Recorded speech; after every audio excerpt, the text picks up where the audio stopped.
Hi, this is Kiva with Naples Botanical Garden, and today I'm going to show you how you can make your own seed paper. Seed paper is exactly what it sounds like. It is paper with seeds in it. It is time to start planting a little bit down here for Florida, and so we're going to be using a wildflower seed mix today that I'm hoping is going to take off really, really well. Other things that you'll need include a blender. You're also going to need a measuring cup, newspaper, a strainer, a ladle, a spatula, a mixing bowl, and I have my pre-shredded paper in here. And then I also have a nice little seed mix. So your first step is to fill your blender with your paper. Get it all in there. You're gonna see how quickly it fills up too. You can use printer paper, or you can use recycled paper that you have in your house. I highly recommend avoiding any kind of paper that has been laminated or might be coated in something. So think about magazines and catalogs are probably not the greatest choice, but think about your recyclables.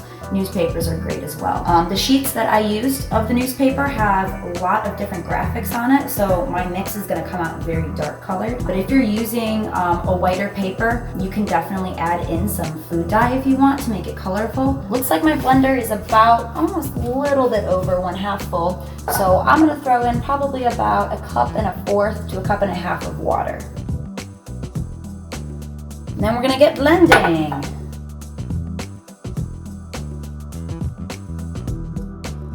All right, so you see how much that went down already? And we're looking at a good kind of soupy mix here. So I think it's just enough. You're gonna wanna make sure that your paper is really, really finely blended. You don't wanna see any big chunks of it, and when you're shredding it, you're gonna look for about the size of your palm, if not smaller, for those pieces. So now that we have our blended mix, we are going to throw this into our mixing bowl.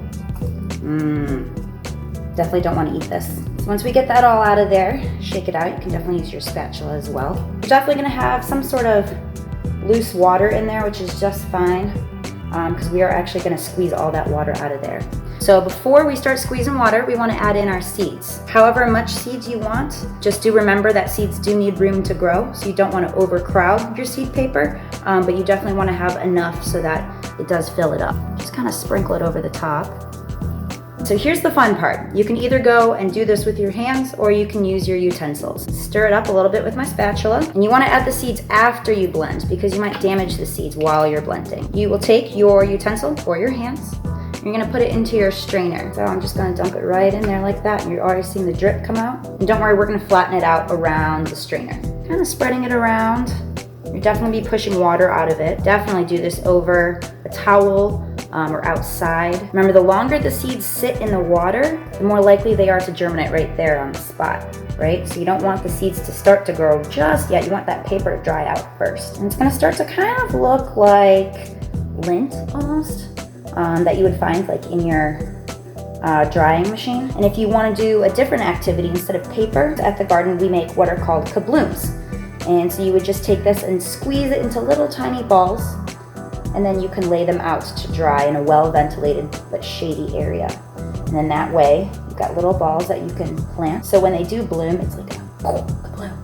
We've flattened it out quite a bit. I'm trying to cover up any holes that I have, but it's okay. This is sort of an imperfect sort of activity, so you can break them sort of into the shapes that you want. Breaking is probably better than cutting, because you don't want to damage any of those seeds. So it should look like this. There isn't any water dripping out of it. And now you're gonna wanna let this dry in a shady, well-ventilated area. You don't wanna put it in the sun, because that actually might start to encourage growth and sprouting already. And I wanna show you the seed paper I made just before this video. It's been drying just for about, I'd say maybe 20-30 minutes so far.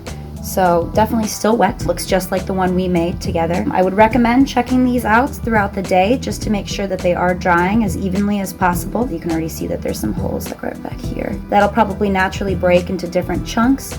You can plant them in different parts of your yard, give them as a gift. I know I'll be sending these to some of my friends that are living in quarantine right now or self-isolating, so that they can bring a little sunshine to them.